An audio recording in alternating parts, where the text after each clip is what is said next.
In our opinion, Spider-Man's got the best rogues gallery in superhero fiction.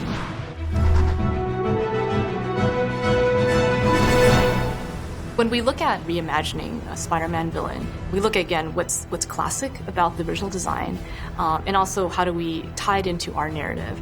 How can we get a character that's existed for decades, and how can we do our spin on him so that it's modern and very specific to the game? Look out!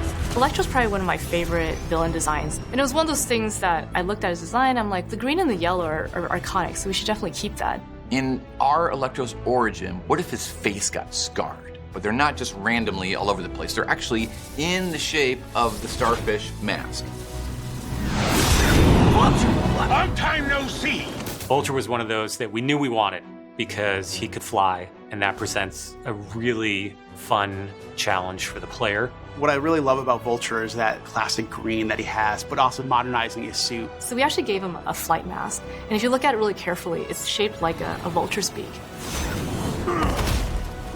Rhino is the one-man wrecking machine. Pure strength, pure anger, just wants to get out of that suit by any means necessary. Within the Sinister Six, he is the strongest, the biggest, and not the smartest.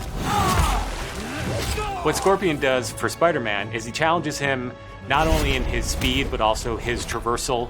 But what makes him most interesting is that big, huge, long tail.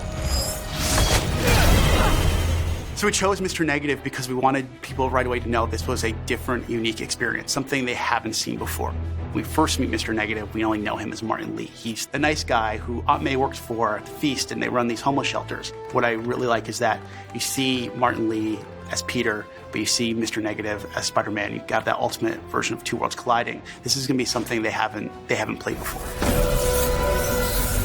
So you have this mix of threats. Mr. Negative, he is truly the dark side of himself and of everyone. You have a big rhino stomping at you. You have Scorpion with the tail coming out of there. You have Vulture striking from above. And then you have Electro, who is striking you from a distance. And there's one more villain that we have not shown yet. I promise you on September 7th, you'll understand why he's my favorite. For the players.